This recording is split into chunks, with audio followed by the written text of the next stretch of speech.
બધાને good morning. આજે આપણે બનાવીશું મેગી। ચાલો જોઈએ મેગી। ગેસ ચાલુ કરીશું અને ઉપર નોનસ્ટિક મૂકી છે।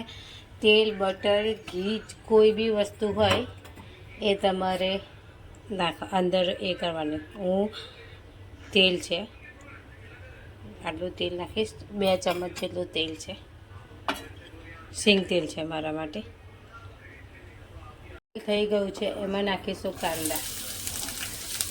એક કાંદો છે, અડધું કેપ્સિકમ ને અડધું ટામેટું, એક કાંદો। એને ધીમા તાપે થવા દેવાનું છે।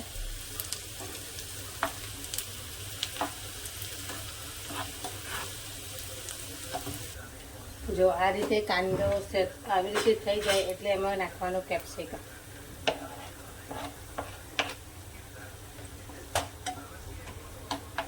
કેપ્સિકમને સતરાવા દેવાનું। એની અંદર નાખીશું મીઠું, સ્લાઈડ નાખવાનું। મેગી મસાલામાં આવશે એટલે થોડુંક આપણે જે અંદર કાંદો અને ટામેટું નાખીએ ને એના પ્રમાણે જ નાખવાનું। થોડી 1 ચપટી અને અંદર નાખીશું થોડી હળદર, 1 ચપટી હળદર અને નહીં જેવું થોડું ધાણા જીરું, આટલું ધાણા જીરું થોડું અને લાલ મરચું। લાલ મરચું નહીં નાખતી હું, લીલું મરચું નાખું। કોઈને લાલ મરચું નાખવું હોય તો લાલ મરચું।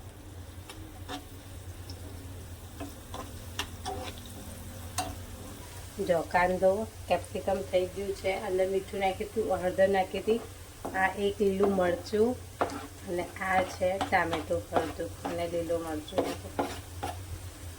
Friend good morning. તમને બધાને હું સુરત માટે લઈને આવી છું ફ્રી ફૂડ પ્રમોશન। જેને સુરતમાં ફ્રી ફૂડ પ્રમોશન કરાવવું હોય એ મને મારા યુટ્યુબ ચેનલ ઉપર મને મેસેજ કરે। Thank you. હવે આને થવા દઈશું આપણે આ રીતે। ટામેટું સતળાય તો લગીને થવા દઈએ। તો આ રીતે થઈ ગયું છે, ટામેટું થઈ ગયું છે, કેપ્સિકમ બધું જ કમ્પ્લીટ થઈ ગયું છે। હવે આમાં નાખીશું આપણે પાણી। તમારે જે પ્રમાણે મેગી હોય એ પ્રમાણે પાણી નાખવાનું। હું 1 કપ પાણી નાખું છું। હવે આને ગરમ થવા દઈશું આપણે। આ રીતે ઉકળે એટલે એની અંદર નાખીશું મેગી। તમને કકડા કરીને નાખ્યું હોય તો બી કકડા કરીને નાખે તો બી નખાય, નાખી નાખે તો એ નખાય, જેવી રીતે નાખે।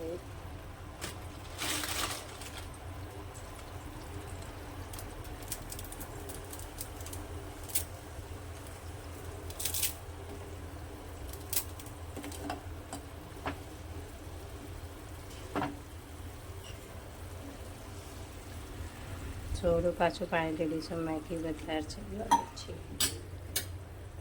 પાણી નાખ્યું। આ મેગીને ડુબાડી દઈશું આપણે।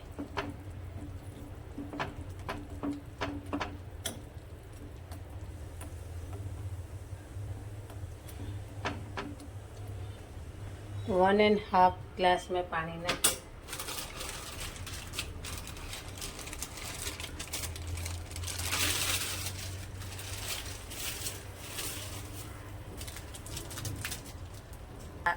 આ રીતે પાણીમાં આવી રીતે થઈ જશે એટલે એમાં નાખી દઈશું આપણે મેગી મસાલો।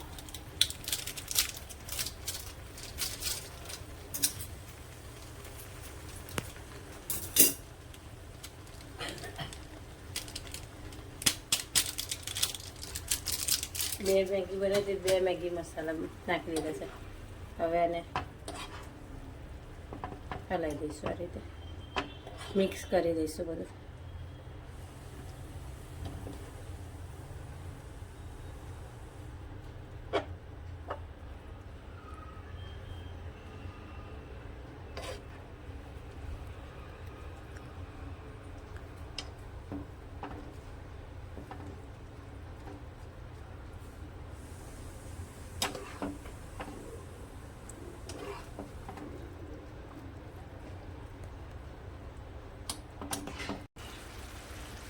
આપણી મેગી હવે બની જવાય છે। જો થઈ ગઈ।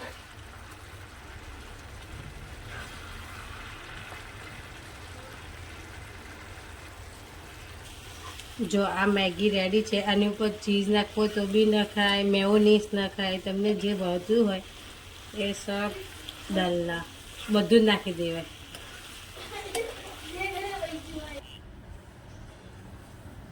बच्चों के लिए हो गई रेडी मैगी दुकान जैसी. एक बार टेस्ट करना.